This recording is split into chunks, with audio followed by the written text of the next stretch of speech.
A king of France is about to collapse onto the sand, a shard of wood buried inside.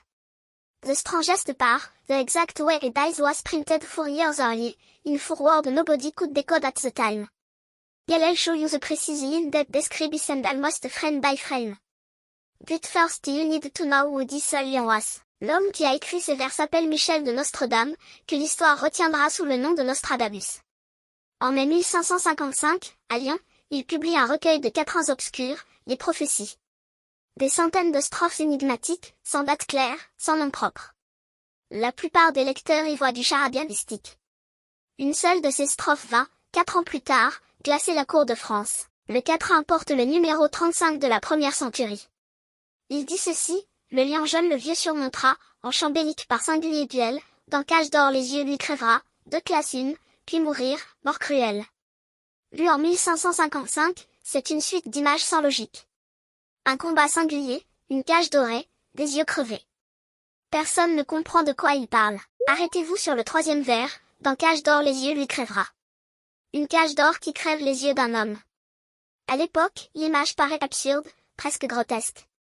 Quel objet doré pourrait bien percer un regard? Aucun lecteur de 1555 ne peut répondre. Gardez cette phrase en tête, car c'est elle qui transformera Nostradamus en légende. Car voilà ce qui rend l'affaire troublante, au moment de la publication, ce 4 n'inquiète personne. On range Nostradamus parmi les charlatans à la mode. Mais ce qui se prépare dans les couloirs du pouvoir, à des centaines de kilomètres de là, va donner à ces 4 lignes un sens que personne n'osait imaginer. C'est encore plus étrange que ça. Pour comprendre, remontons le fil. Depuis des décennies, la France et l'Empire des Habsbourg s'épuisent dans des guerres interminables pour la domination de l'Europe et de l'Italie. Les caisses sont vides, les armées saignées. À la tête du royaume de France règne Henri II, un roi guerrier, robuste, passionné de combats et de chevaux.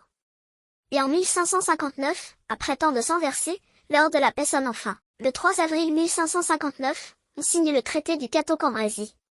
Il met fin à plus de 60 ans de rivalité entre la France et l'Espagne. La France renonce à l'Italie, mais l'Europe respire. Pour sceller cette réconciliation entre ennemis jurés, on ne se contente pas de signatures. On scelle la paix par le sang et par les alliances, par des mariages royaux. Henri II marie sa fille aînée, Élisabeth de France, au roi le plus puissant du monde, Philippe II d'Espagne. Et sa sœur Marguerite épouse Emmanuel Philibert, duc de Savoie. 2 unions pour souder 2 camps qui se haïssaient. Pour célébrer ces noces et cette paix, Paris se transforme en immense fête. Et au cœur de la fête, il y aura ce que le roi aime par-dessus tout, un tournoi. Henri II a 40 ans. Né en 1519, il est dans la force de l'âge, large d'épaules, increvable à cheval. La joute n'est pas pour lui un divertissement, c'est une passion, presque une identité.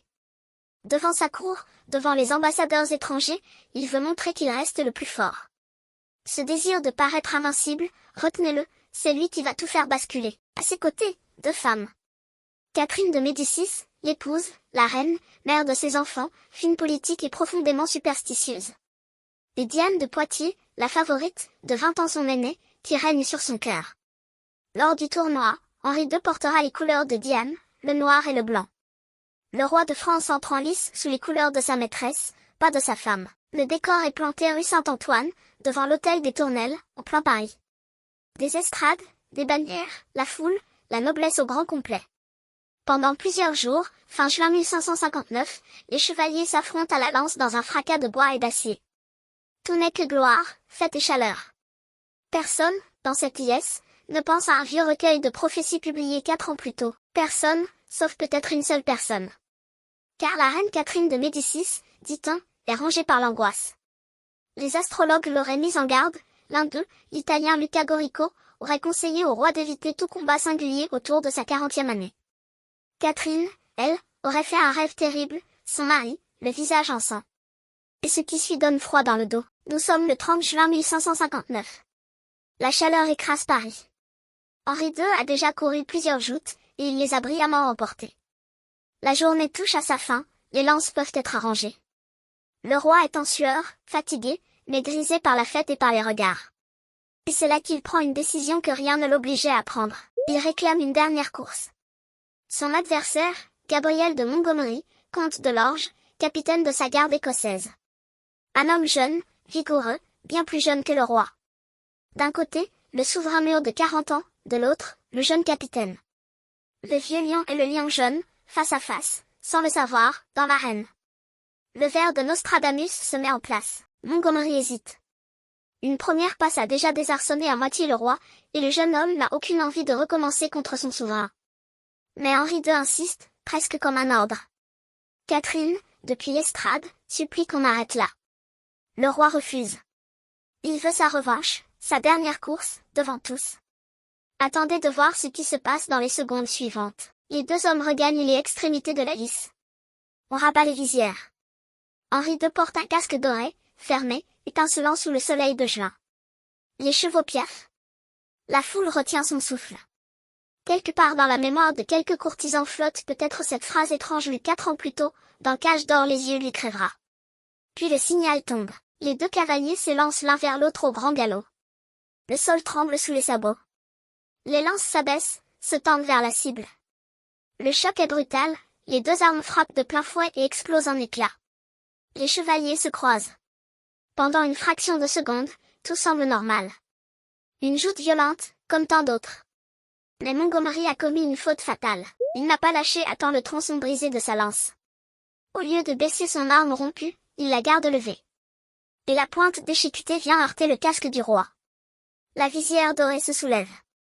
Un éclat de bois s'engouffre par la fente, traverse l'œil d'Henri II et s'enfonce profondément vers le cerveau. Et ce que les médecins découvrent ensuite est terrifiant. Le roi vacille sur sa selle, agrippé au cou de son cheval. On se précipite, on le descend, on lui retire son casque ensanglanté. Des éclats de bois sont encore fichés dans son visage et au-dessus de l'œil. On transporte Henri II, à demi conscient, jusqu'à l'hôtel des Tournelles tout proche. La fête s'est figée d'un coup. Le roi de France est mourant. Commence alors une agonie de 10 jours.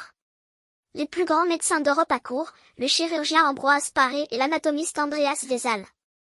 Pour comprendre la plaie, on aurait même reproduit le coup sur la tête de condamné à mort. Rien n'y fait. L'infection gagne le cerveau, un abcès se forme. Le 10 juillet 1559, Henri II meurt dans d'atroces souffrances. Et là, toute la cour relit le quatrain de 1555, glacé. Le lion jaune le vieux surmontera, le jeune Montgomery a vaincu le roi mûr. Par singulier duel, un combat d'homme à homme. Dans cage d'or les yeux lui crèvera, voilà votre cage d'or, ce casque doré, et l'éclat qui a crevé son œil. 4 vers, écrit 4 ans plus tôt. La prophétie, elle, n'a pas tremblé. J'espère que tu en retires quelque chose. Abonne-toi pour plus de contenu dans cette veine, et on se voit dans la prochaine vidéo.